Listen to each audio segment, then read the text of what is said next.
Hey there. Another week, another episode of Mzansi, the Political Soapie. A surprise deputy minister firing today has shaken up the GNU. Also in this wrap, Ramaphosa aims to make the judiciary more independent. Finally, some adulting in government.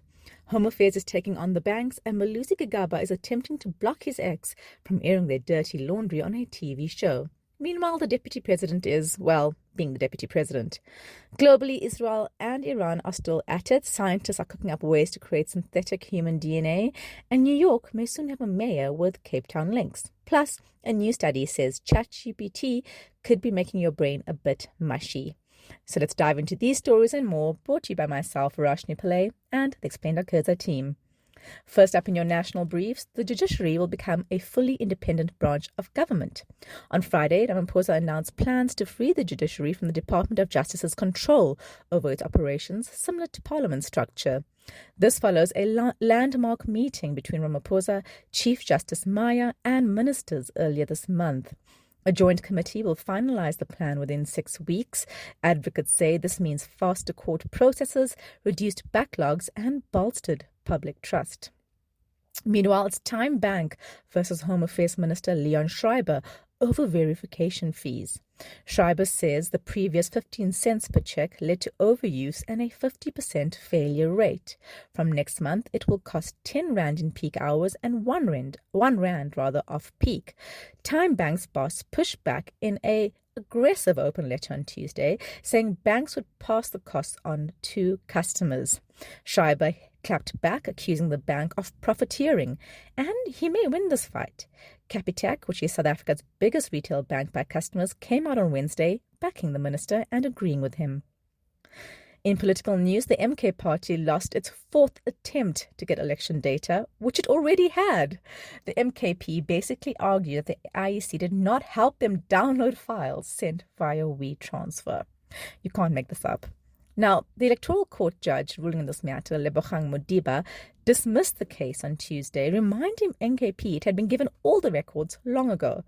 Zuma's party still insists, without proof, it won 2/3 of the vote back in the 2024 national elections, not the 14.6% which they actually got, which is fairly respectable. Anyway, still in political news, Paul Mashatile's family has been linked to South Africa's new 180 billion Rand lottery license. A company co-owned by our deputy president's sister-in-law, Kuma Bogatsu, is part of the Sizakaya Holdings consortium that won the 8-year lottery operator contract, which, to remind you, is basically a license to print money. Now, Bogatsu, his sister-in-law, and his buddy Moses Tembe registered a company called Belmont Gaming just days before the Sizakaya consortium that they're now part of entered the bid. Sizakaya has denied the bid was tainted with political connection, which contravenes the Lotteries Act. Moving on, former Finance Minister Malusi Gigaba has temporarily stalled a reality show Tell All by his ex-wife. The show, Untied, was due to air on Tuesday and featured Norma Mngoma on Gigaba's notorious infidelity, if you remember that video, plus those pesky state capture dealings. The honourable member claimed the airing would damage his reputation as he's trying to make a political comeback. The court will hear the matter in July. Get the popcorn.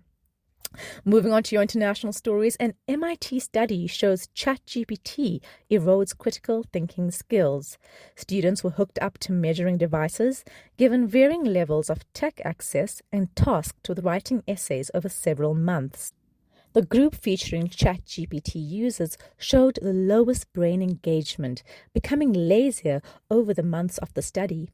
Now, the authors decided to fast-track publication of the report, or the study rather, before peer review, as they're concerned about how rapidly policy is being made, especially in schools adopting this kind of technology. The lead author said developing brains are at the highest risk. Meanwhile, Columbia University graduate Mahmoud Khalil is finally free.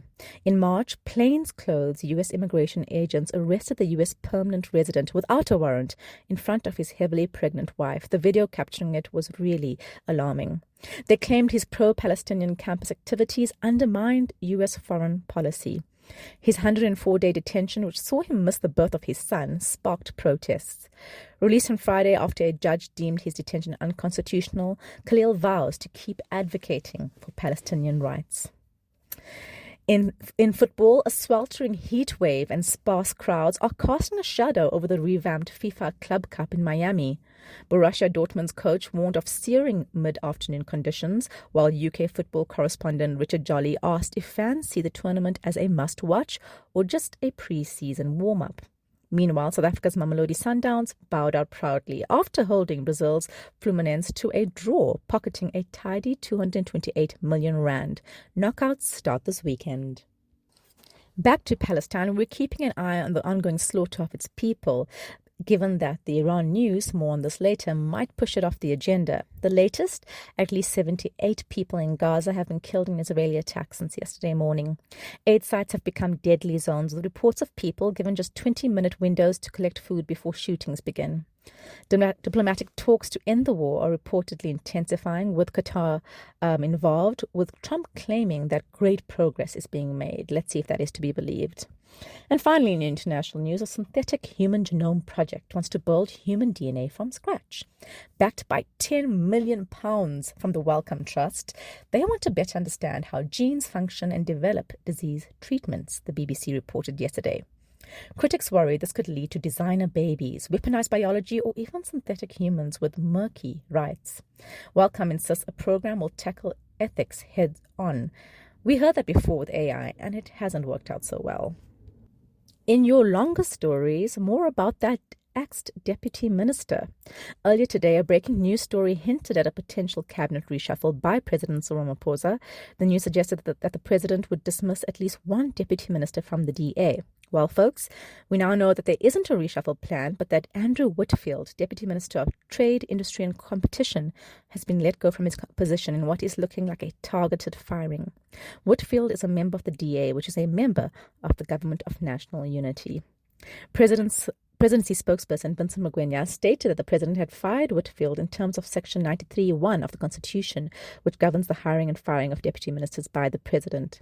While the presidency gave no official reasons for the dismissal, it's possible it might be linked to a trip to the US Whitfield took in March this year.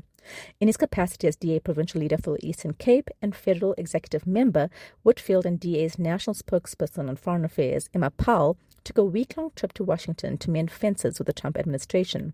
This, however, was done without the president's approval. Magwenya said the president has thanked the former deputy minister for the time he served in the role. However, he has not indicated any intention to conduct a wholesale cabinet reshuffle. So really, this just was a targeted dismissal.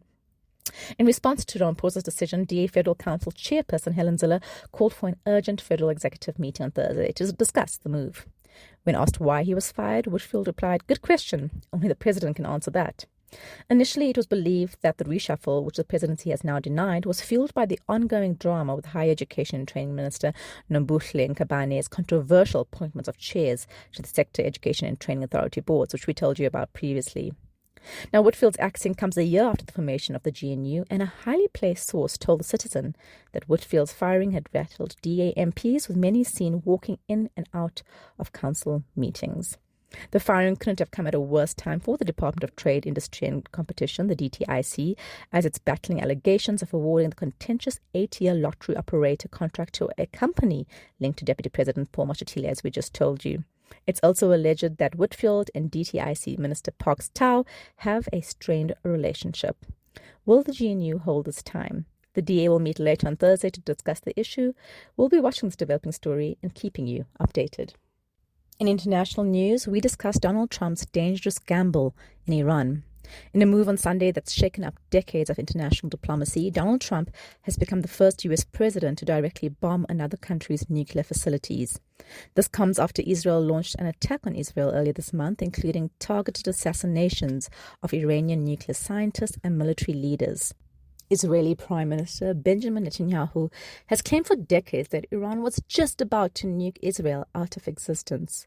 He apparently saw a chance to finally act with Iran's air defenses and Iranian allies like Hezbollah and Hamas weakened, and a possible willing accomplice in a newly reckless U.S. under Donald Trump. The U.S. is the only country with the ability to deploy bunker-busting bombs that could reach Iran's nuclear site buried in a mountain. Trump's shock decision to back Netanyahu may be in contravention of international and U.S. law. He gave the green light without U.S. Congress approval or a nod from the UN Security Council. His team insists they were still trying to negotiate with Iran, but talks apparently collapsed, so bombs away. Internationally, the principle is that one nation cannot unilaterally attack another unless they're clearly in danger. The case that the US's ally Israel was in immediate danger is contested. It's true that Iran's supreme leader since 1989, the fanatical Ayatollah Khamenei, is anti-Israel and has funded aligned militias like the Houthi rebels in Yemen, Hezbollah in Lebanon, and Hamas in Gaza. But the International Atomic Energy Agency had no proof Iran was actively building a bomb, although it had recently slapped Iran with a rare censure for obstructing inspections. After the US strike, Iran promptly cut off ties with the agency. So what does Iran have to lose now? They've been thoroughly humiliated and launched a feeble defense, undermining previous beliefs of their military might. This risks uniting the country behind its previously unpopular leader and fostering greater fanaticism and violence. If Iran was not building a nuclear weapon before, it may consider making one now. A leaked US intel report says the strike probably did not eliminate the threat anyway. And while Trump declared victory and his administration contradicted the leaked report, critics say he's doing exactly what he promised to stop: US involvement in another endless Middle East conflict. A ceasefire brokered by Trump began on 24th June, but both sides are accusing each other of breaking it. Talks are tentatively back on the table, but it's clear the old rules of diplomacy have been blown wide open. In happier international news, New York City's Democratic mayoral primary has delivered a political earthquake. The winner, a 33-year-old Democratic socialist with roots in Kampala, Queens, and a Cape Town southern suburb. Zoran Mamdani's victory over establishment heavyweight and former governor Andrew Cuomo is nothing short of historic. Despite having a 50th of Cuomo's budget, Mamdani built a grassroots campaign around the high cost of living, promising free public buses, city-owned grocery stores, and rent freezes, policies dismissed as radical by critics but embraced by working-class New Yorkers and, surprisingly, many Jewish voters. Despite initial polls predicting just 1% support, he leveraged a grassroots movement, mobilizing 50,000 volunteers and small donors. Mamdani's win comes via the city's ranked choice voting system, which redistributes second-choice votes until a majority winner emerges. In the first round on Tuesday, he led with 43.5%, ultimately overtaking Cuomo to secure the Democratic nomination.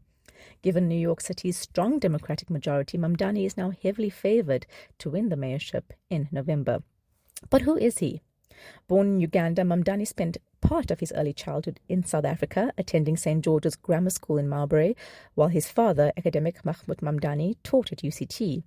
His mother is acclaimed Indian filmmaker Meera Nair. The family later moved to New York, where Zoran would eventually enter politics as a state assemblyman. His campaign broke the political mold, not just in policy, but in style. Mamdani walked the length of Manhattan to meet and talk with the voters, produced multilingual campaign materials, and embraced his Muslim identity unapologetically. He withstood Islamophobic attacks and accusations of anti-Semitism, even as he campaigned alongside Jewish allies and defended synagogues.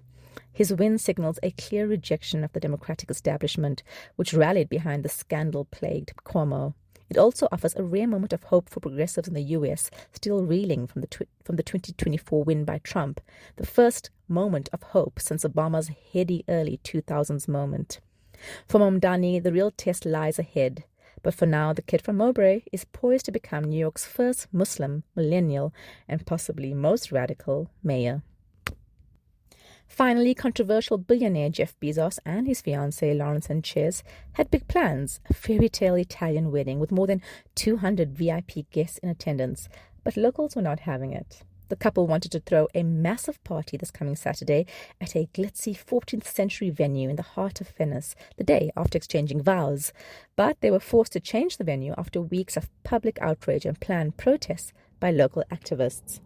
Protesters say the lavish bash, reportedly costing over 600 million rand, is a tone-deaf display of access in a world battling climate disasters, hunger, and rising inequality.